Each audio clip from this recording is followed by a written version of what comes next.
One other thing, when you follow the auto industry, you do have to also track some ancillary industries. Travel's one of them. All four major airlines are predicting a huge drop in air travel in this coming year. If there's a drop in air travel, there's going to be a drop in car rentals. And that means the car rental companies aren't going to be turning over their fleets either. So the fleet side of things, I think, are going to be impacted much faster than the retail side. Today, I'm thrilled to welcome back David Thomas, Director of Content Marketing at CDK Global. We dive into pressing challenges affecting the car market, from Tesla's market polarization, how dealers are taking advantage, impending tariffs, and the scarcity of off-lease vehicles, plus honestly a lot more. A big thank you to our sponsors for making today's episode possible: Drive HRIS and Pay Junction. And now let's get into the show. David Thomas back on the CDG podcast. David, welcome. Thank you, Yossi. Great to be here. How's life? It's going pretty well.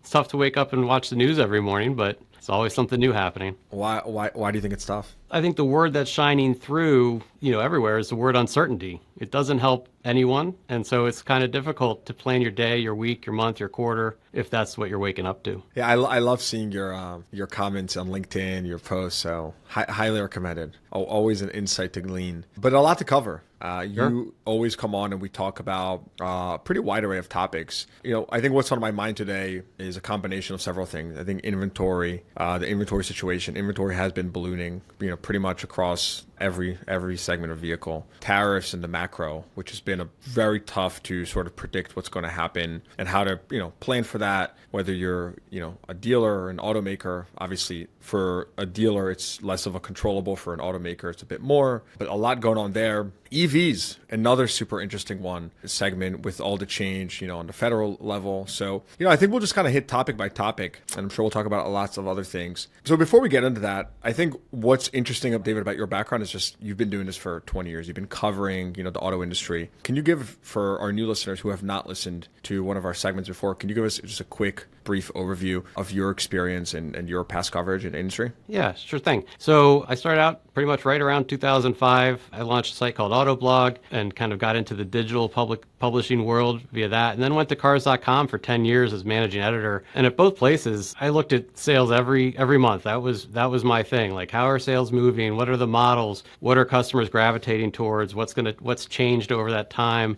And when you look at the whole scope of things, a lot has changed. We've seen brands come and go. Some of your listeners probably don't even remember some of the brands that were around back then. Does a 25-year-old remember Oldsmobile? Things like that, or Pontiac even at this stage. So it's been obviously a journey, but through it all too, when we talk about today's landscape, and I mentioned the word uncertainty, and there's a lot going on. We've gone through phases like this before for different reasons. The biggest one that I've experienced was obviously the 2008 recession and automakers going bankrupt. Just, huge change. And how does today compare to that? So having that kind of background does help a little bit kind of set the stage. Okay, so you're saying the world is not ending. It does feel like it sometimes, but it is. All right. I don't want to make a prediction. Isn't that sad? But no, we should get through everything, Good. But you have to look at the past. You have to see, kind of refer backwards to see where we're going to go forwards. Correct. So let's go a little backwards before we go forwards. How do you see, or how have you seen historically how these major world events shape consumer behavior? I ask because you specifically track shopper behavior.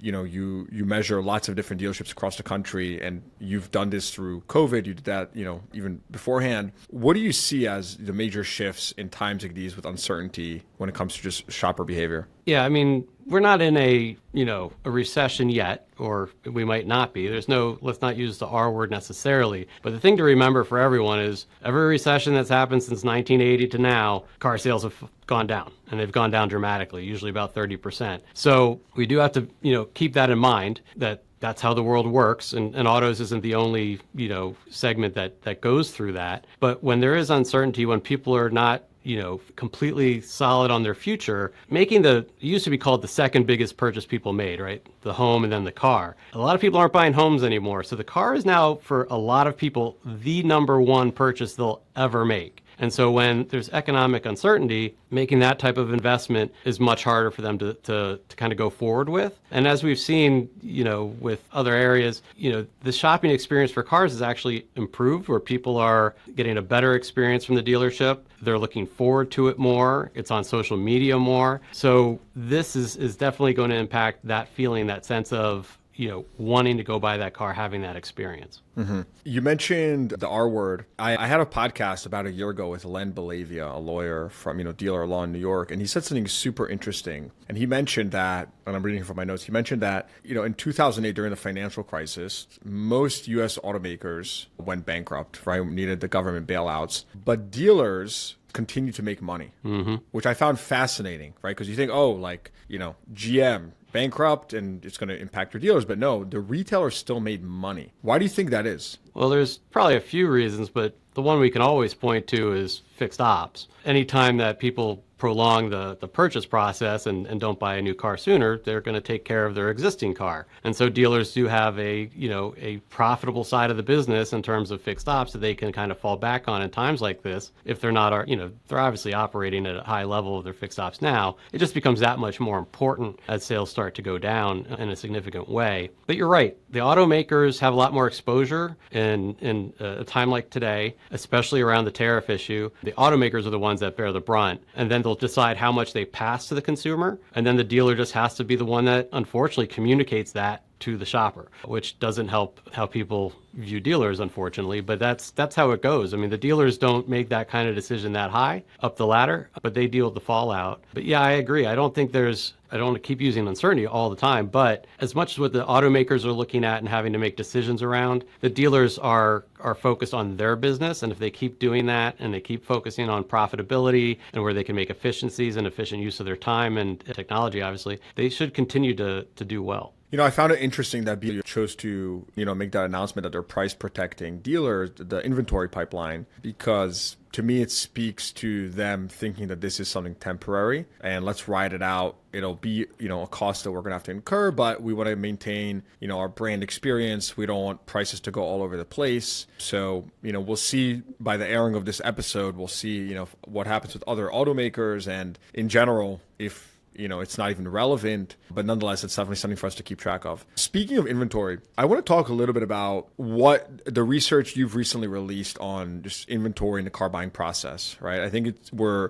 back to an inventory situation like we were, in 2019 and before, and even higher than that, frankly, in terms of supply. But we're definitely not in this, shortage phase anymore. What are you seeing right now in the market and how these elevated inventory levels are impacting the customer experience? Yeah, our ease of purchase study that we do every month, we've been doing it now for 2.5 years, and we started it because of the lack of supply, and we wanted to see how people were buying cars. Were they actually able to find the car they wanted in stock, or did they have to buy it in transit or from the factory? And so during that time, obviously early in that process when supply was very low, those numbers of people buying in transit and from the factory were higher than they'd probably ever been. And as inventory has come back, we've seen those numbers shift completely, right, to people buying in stock. And when people, the most fascinating part about it is the more availability of inventory in stock at the dealership, the higher the experience score was. So in January, the score was 92%, one of the highest we've ever seen. Inventory is really high.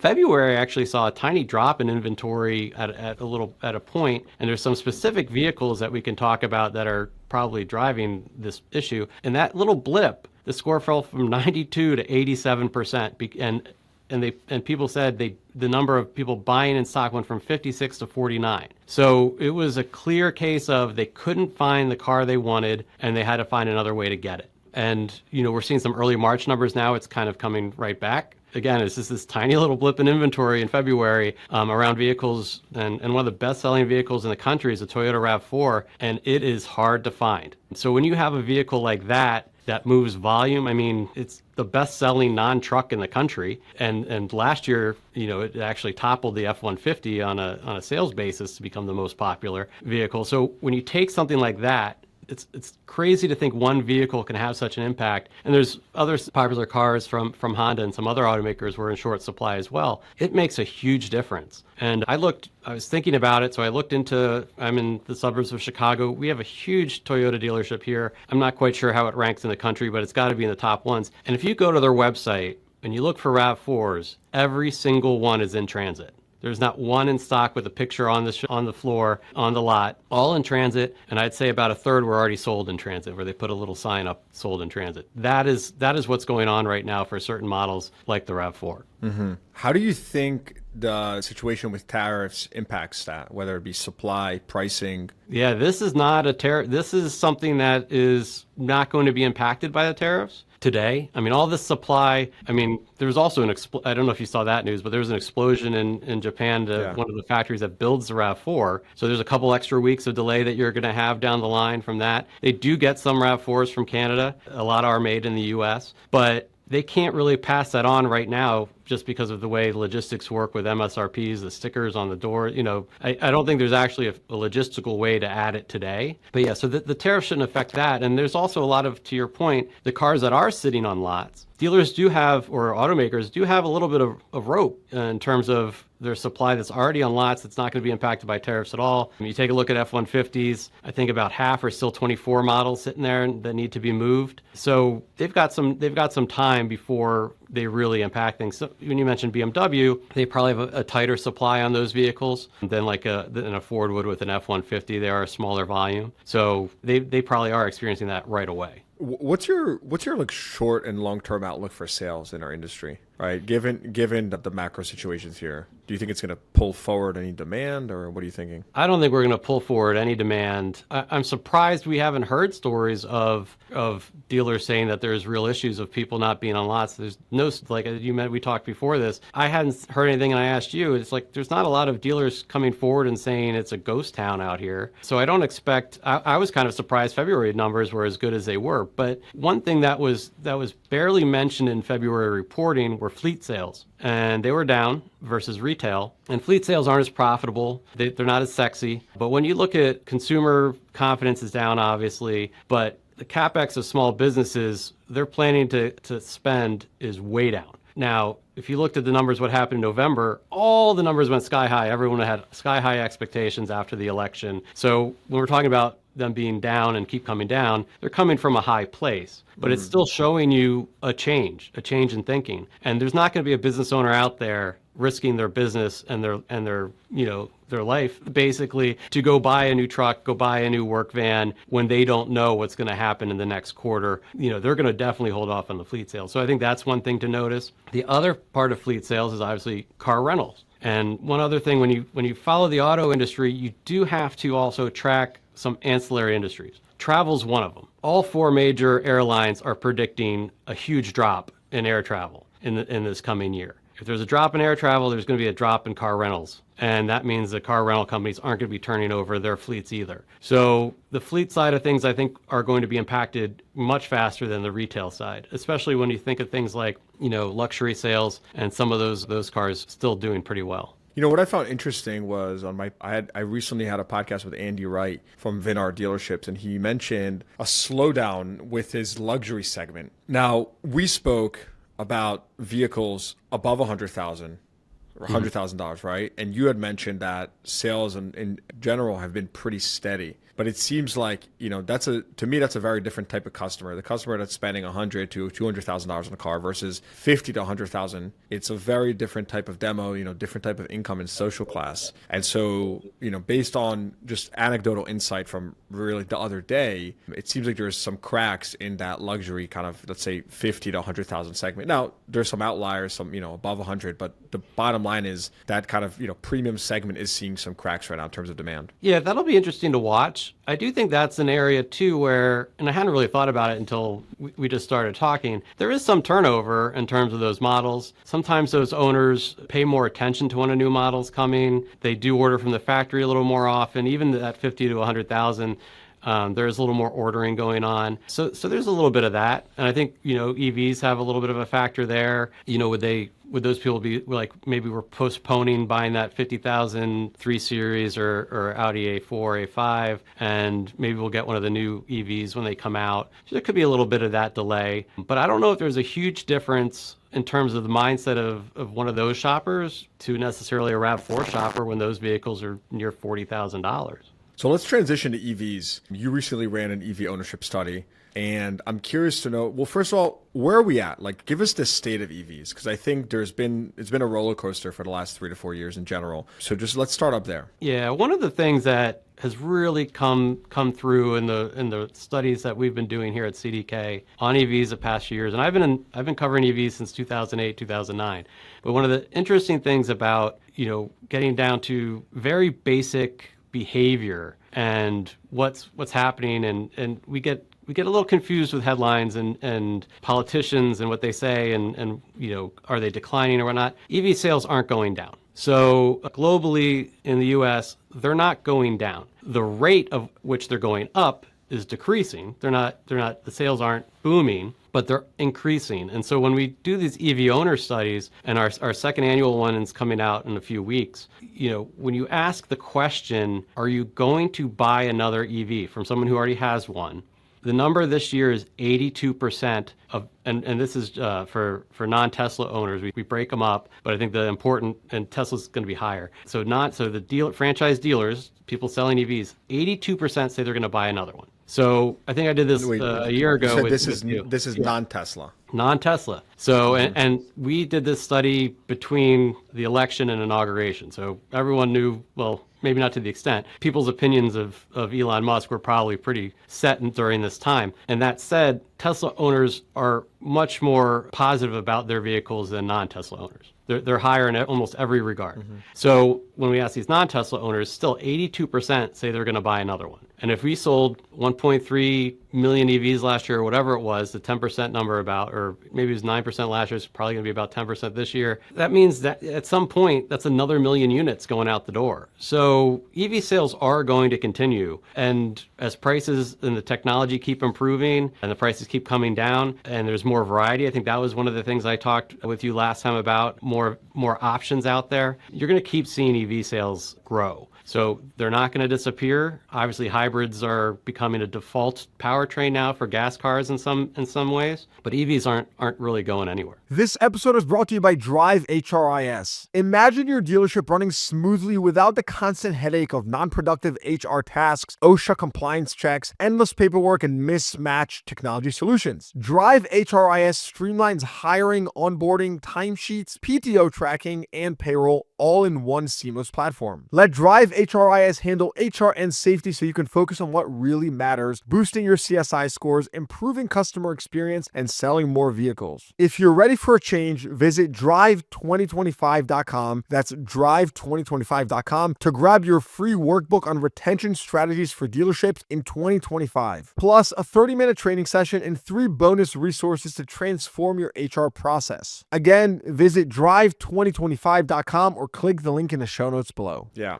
What about the 20% who are going back to gas? Do we know why? Yeah, it's about 23% of the people we talked to said that they are going back to being an only gas household. That number was much higher for baby boomers. So that 23% is impacted by 31% of baby boomers saying they're going back to gas. The younger the demographic, the Gen Z and the young millennials, it's in the low teens of going back. So, but that's still part of your sales mix. But when you think of the future, you don't worry about that buyer, right? You don't worry about the baby boomers really in terms of selling 20 years of cars to a potential customer down the line. You mentioned Tesla a couple times. I think let's talk about that for a second. How are you gauging sentiment here? I think if you just look at this objectively, it's quite the case study because it's become so politically aligned. And in a way, Elon has done like a very stark shift from kind of, one political ideology to another one. I don't think it matters here, whether you're right wing, left wing, center, up, down, left, right. Like that's not the point. I think it's from a business perspective, it's obviously very risky, and it's a huge shift. I mean, you're talking about a completely polar opposite. How do you think this is going to show up in sales? And some things that have gone through my head, like given there's this push from the administration with Tesla specifically, do you think that brings a chance to maybe accelerate EV adoption with every single person, who's on the sort of like right wing in the country now, and really increase sales across the board. Because one more point on that, right? If you look at our path to getting to 10% market share, or close to 10% EV market share, that was mostly done, or a large chunk of it was done, 50%. Yep. Tesla. Yep. Exactly. And so now one could say, are you potentially tapping into a whole new market that hadn't even considered EVs before and will now? What does that mean for business? So what's your take on all this? Well, the number one take to your point is this will be the most studied case in all of automotive history for so many reasons. What I keep pointing to, and I've mentioned this to dealers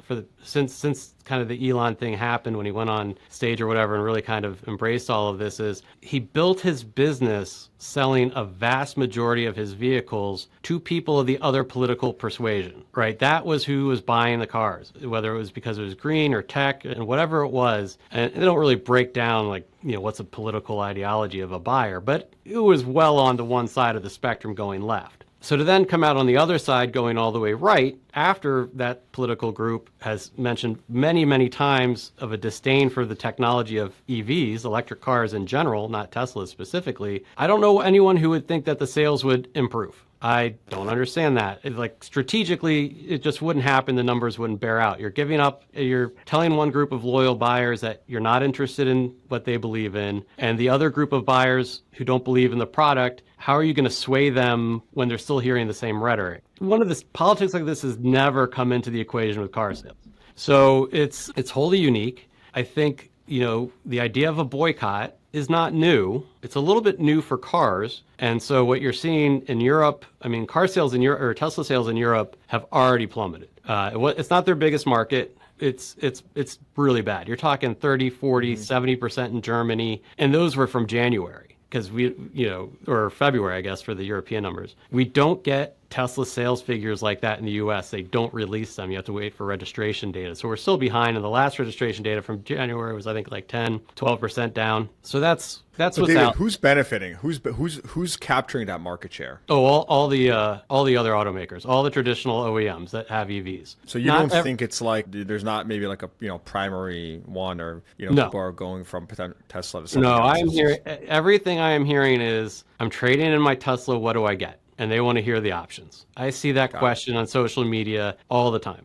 This is not just Sheryl Crow or whoever it was that made a big, PR move about it. This is happening at the base level of people that own Teslas. Well, I think I'll take the other side of that coin, and I'll tell you what specifically. I think that it's definitely a very unconventional move, but I think that there's an opportunity here to just marketing. I just believe in marketing, and there's a really big, like you mentioned, that the right wing has historically not embraced EVs, but I think that there's so much like political affiliation here and like tribalism and whatnot, which I kind of tuck under, it's a form of marketing in my head. And so I think putting the actual technology aside, which I think is, less significant in the kind of, purchasing calculus here, I think that has the potential to push their market share, at least in the US. I can't speak for overseas. Yeah. But I think I would be asking myself, if I'm a dealer right now and I have EVs, I would be asking myself, how do I capitalize on this opportunity?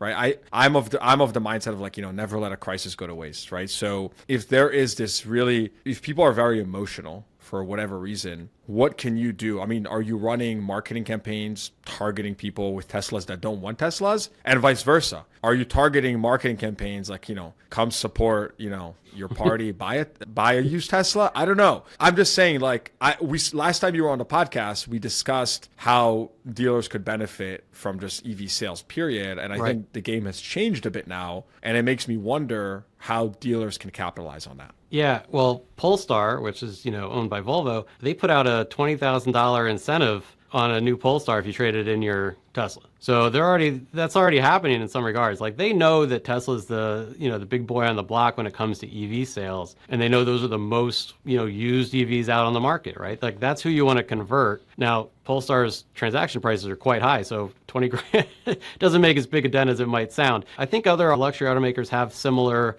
trade in your Tesla type promotions, but not to the extent of Polestar. But one of the things we found in our ownership study, and that the dealers do need to kind of talk about, is, the charging experience in the supercharger network is a huge benefit for Tesla owners. It's about a 10 percentage point gap of people who say they don't have any issues traveling long distance with their EV, 10 percentage points higher for Tesla versus non-Tesla. Now, it's a pretty big gap, or a pretty big divide. So explaining charging is really important. But we are seeing owners in that same study taking pretty long road trips. The number of people who went 750 miles or more went up. So that having that explanation of you'll be fine without a supercharger network. A lot of these vehicles, you can have an adapter, so you can still use a supercharger network. Lots of the owners that we surveyed have the Tesla app, so as well as others. So yeah, that's probably the number one thing that they need to focus on, is that supercharger network and how other EVs can still travel. Yeah. All right, so let's transition into the dealership. We've talked a lot about kind of the big picture. We posted a couple weeks back about an interesting study you did about salespeople. And, it seems like salespeople are getting better at their jobs. Can you explain a little bit about the study and kind of what you measured, what you saw? Yeah, so part of our ease of purchase scorecard, we don't publish this part every month, but we still ask about the experience with the salesperson, so we can see ourselves and stuff. So to our detriment, we didn't really look every month and see this change. But when you looked at it over time and you did a year over year, it was stark improvement. It is a steady line up in terms of what buyers say, how the salesperson acts. Are they professional? Do they understand the products? Do they walk me through the process? All of these things have increased to well over 80% of the respondents saying the salesperson really stepped up in these regards. So that's terrific. I think that's stuff that our industry should be proud of. Salespeople get a bad rap a lot of times. There's also extreme turnover for salespeople that dealers are well aware of. So the fact that they're able to achieve this it's really a testament to training, number one. And the other thing that really comes through in our friction point study is that dealers' number one priority for the year is to improve the customer experience. And there is no more important touch point for that than the salesperson. So it is a circle, right? It all comes together, but it is proving out. So all the work that dealers are putting into training, it is worth it. And then the turnover obviously is still difficult. I think we had it was really surprising to me that dealers said they lost 3 salespeople over 12 months. To me, that number seems really high. I'm sure dealers out there are like, yeah, that's what we live with. But to go through that kind of turnover and losing that experience out the door and having to train new people and get them to interact with customers in this highly professional 80% numbers is quite remarkable. What do you think? You mentioned training. What specifically do you think is driving this? Because I always, when you put out these studies, I take them very seriously, because you have roughly 50% market share of U.S. dealers on your platform. And so this is, you have access to, it's a strong barometer of what's really happening in the industry. I think just using common sense, it makes sense to me that COVID was several years back, and, the COVID hires, as we call them, have sort of washed out. Things have, staff in general has stabilized, and, there's better habits. Dealers have been very vocal about this. But are you seeing anything specific on the training front? Or are we seeing more dealers now that are, empowering the salespeople to kind of, handle a deal or a large chunk of the deal? Or is this, better technology, all of the above? What are you seeing? Yeah, a little bit of a couple of those things. So one, just on the, empowering the salesperson, when we asked in our friction point study, are you empowered, or do you feel that you're not empowered to pencil a deal yourself?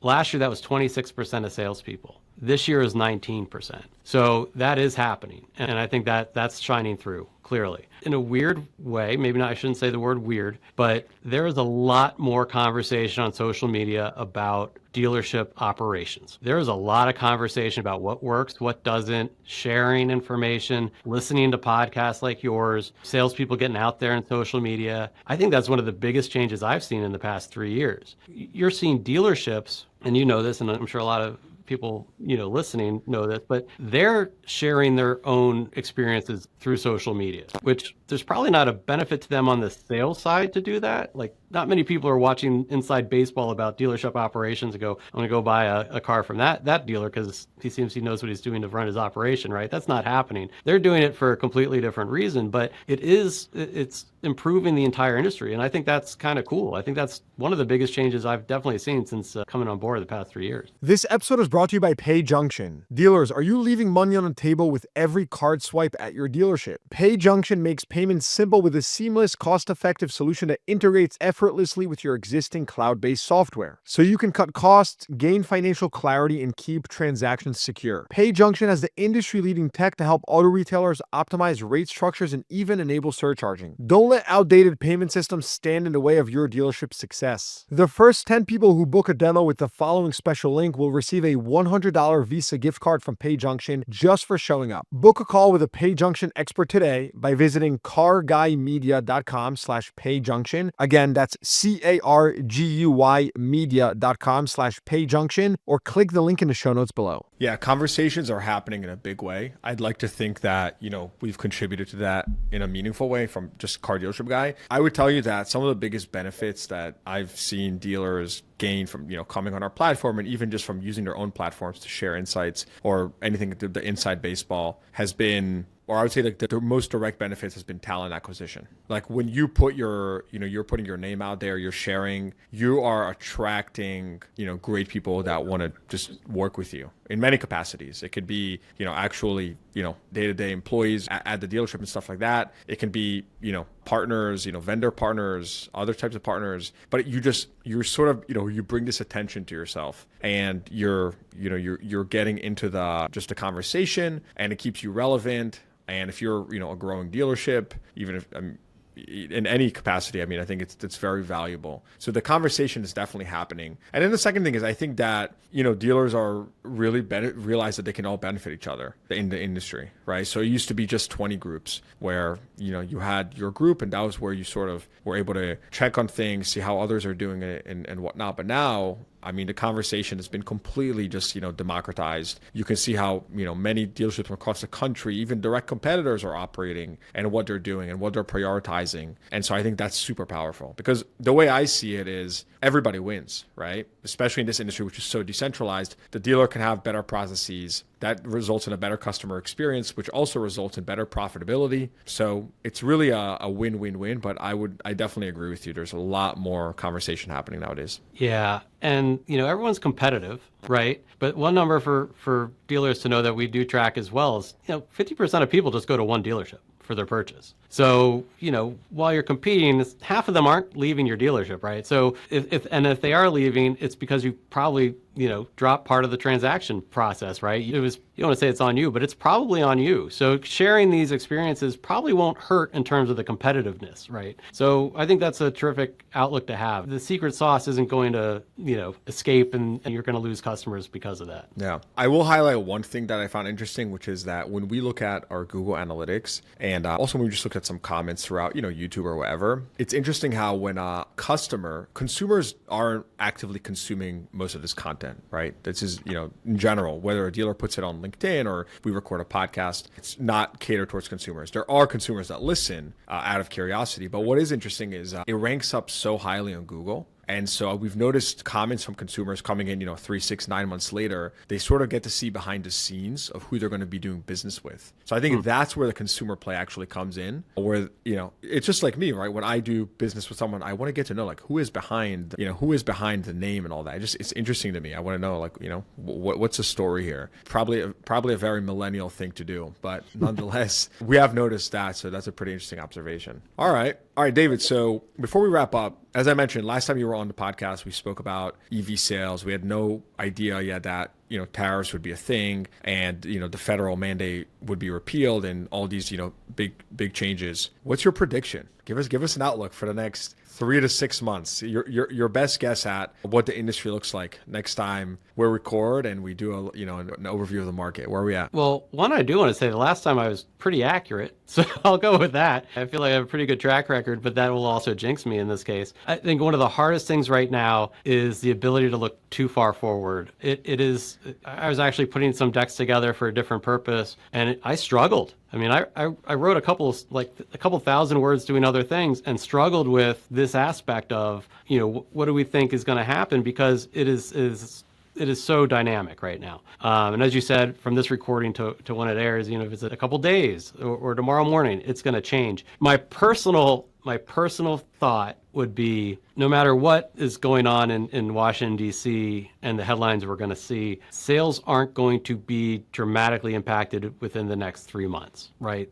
They're not going to be great. They're not going to go through the roof. No one should have any illusion that there's going to be some kind of spike in sales. That's not going to happen. But on the other negative Nelly side, it probably won't be a recessionary 30% drop either. So, focus on that, take that to heart, and have some positive vibes there. And as we talk about the business of dealerships, if you focus on your operations and you make that process as smooth as possible, you're gonna get that sale. You're gonna be that 50% of dealers where the buyer doesn't leave. So I think that's the thing to look at. And the only other area I thought of was, there aren't a lot of, when I looked at the landscape, I did this in prep. When you look at the landscape of new models coming, it's really interesting. Outside of EVs, there aren't a lot of what I would call hot cars coming to the dealerships, right? There's not a lot of stuff out there that a car buyer is like super excited to come after. They're going to be coming for the cars they need to get to work, the cars they need to move the family, get the family on a summer road trip. The RAV4 we're talking about, it's 5 years old. Like, the new RAV4 is coming out next year, and it's still the best selling, right? That's how car sales work. They don't always have the best sales the first year or two of the introduction. So a vehicle like a Subaru Forester came out last year. Like, you're going to see those cars keep selling and keep moving the market. But the new excitement isn't really there. There are a lot of big, large SUVs that have kind of come back on the market. Chevy and GM, I mentioned these vehicles last time too. They're now updated and back on sale. They won't be as impacted by the tariffs as some of the trucks, but some of those things, they're going to keep selling, even though they're kind of expensive. So I think we're okay for the next 3 months, even with the stuff going on. It's just, how much more can people take after that? Well, there you have it, folks. David Thomas, CDK Global. David, appreciate you coming on again. Always a pleasure. Great being here, Yossi.